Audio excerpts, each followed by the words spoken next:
Today, I'm going to show you how to reconduct the swine closest to me. So here it's tied in, and the first thing I will do is install this temporary crossarm. Now that I have this temporary crossarm up, I can start untying the old wire and then transferring the wire to the temporary.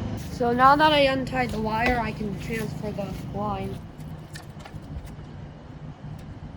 So it's transferred, but there's some side pressure, so I'll transfer it to one of the temporary dead ends, and then I'll readjust this. I can begin transferring. So this is a temporary dead end crossarm, so I'm gonna go ahead and put something so it doesn't put as much tension on the actual dead end, because I think it's starting to bend.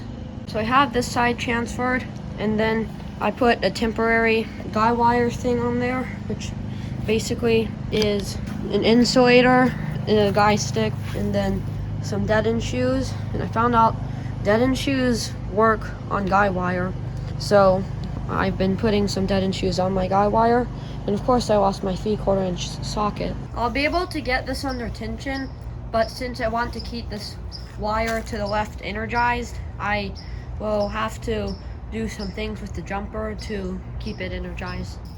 So I have the swine roller up.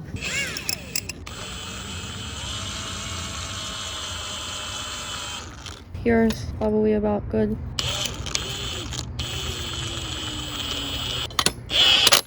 Oops, bent it a little bit too much. Hopefully it doesn't break after I use it a lot. Now it's ready for me to start pulling the wire that will pull the actual wire. I've hooked this line right there onto this pilot line. I haven't had the chance to get some actual pilot line, so I've got that in the roller. So I'm going to start taking the steel rope. I'm supposed to be pulling a dielectric rope, but since I don't really have any, I'm just going to use this steel wire rope.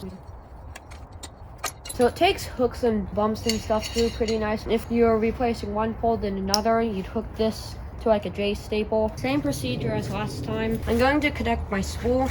I'm using a wedge clamp. Probably should get a few more of these wedge clamps. So now I can start pulling. So here, I'm unwrapping the wire. We are going to pull it through a little more.